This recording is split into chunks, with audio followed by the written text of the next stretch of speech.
Hello, everybody, and welcome to Uproot Reddit. All right, gather around, teachers. Listen up. I'd like to talk to you all for a second. Can we be real with each other for a moment?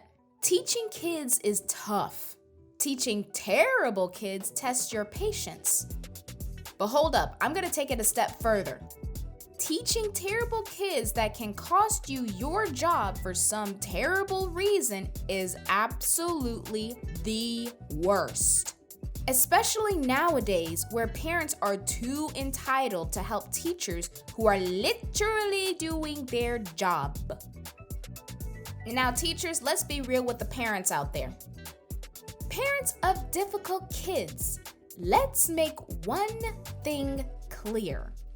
The teachers work hard to make sure you get your money's worth sending your kid to a school they teach in.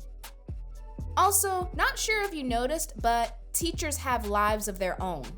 They aren't robots spitting out information that stay in the school building 24/7. While yes, that may be obvious to some, but to entitled parents who always think their terrible kids are darling angels, not so much. I mean, school is not like Burger King where you can have it your way. And one Reddit post can attest to that. Reddit user Dephalis's wife experienced a very unfair situation that resulted in legal action, all because one bad apple decided to ruin her teaching experience. In today's post, 7th grader peed in a bottle in class. Parents threatened to sue. You heard it right. A 7th grader, not a 7-year-old. And quite frankly, I don't think a 7-year-old would be this rebellious. Here's the full story. Quote, "I apologize for the length, but there is a lot to tell.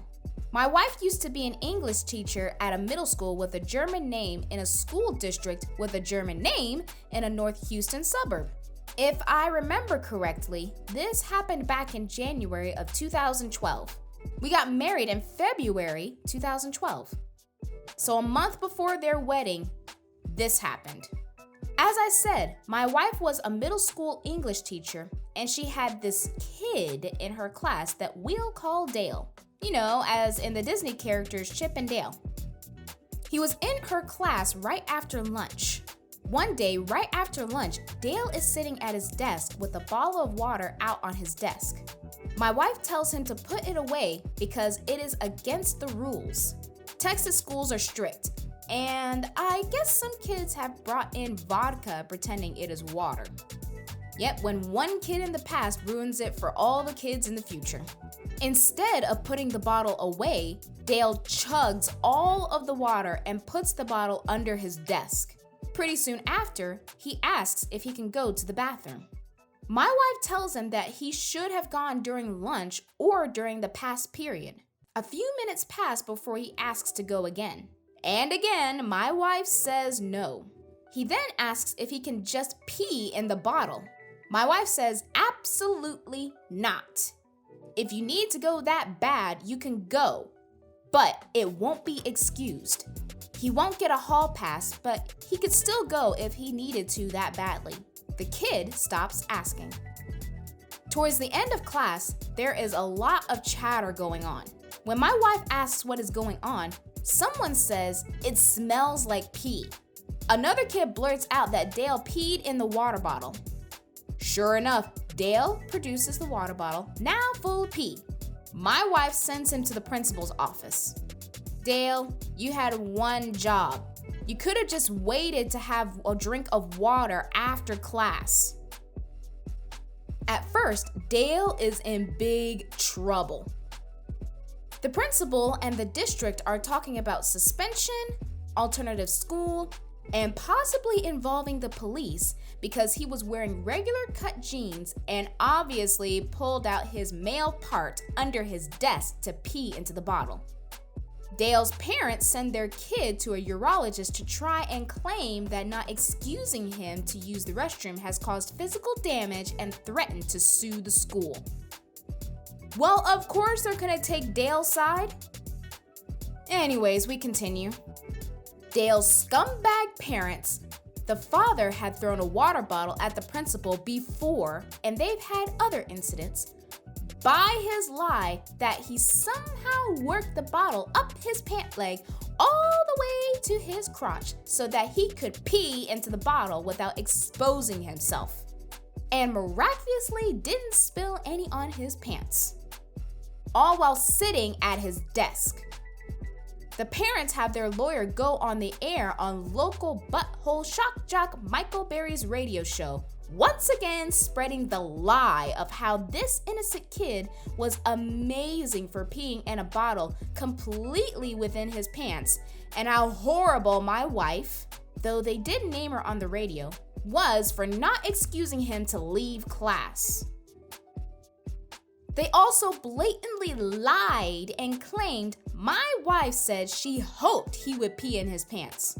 Other students confirmed to the principal that she never said this. Oh, and you thought this kind of drama was all in Hollywood, but no. This happens in everyday school life, especially with kids like Dale.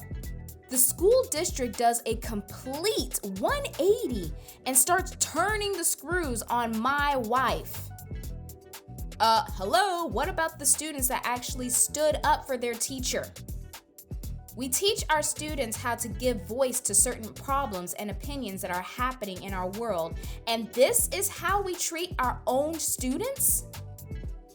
Not taking their word for it, and then all of a sudden the school turns on the teacher, blaming them for something that they didn't do clearly. You can see why now teachers are having more problems than ever with students like Dale, because of his entitled parents thinking that he's a perfect little angel. They call her in to meet with the superintendent and refuse to allow her to bring any union representation. Unions are powerless in Texas.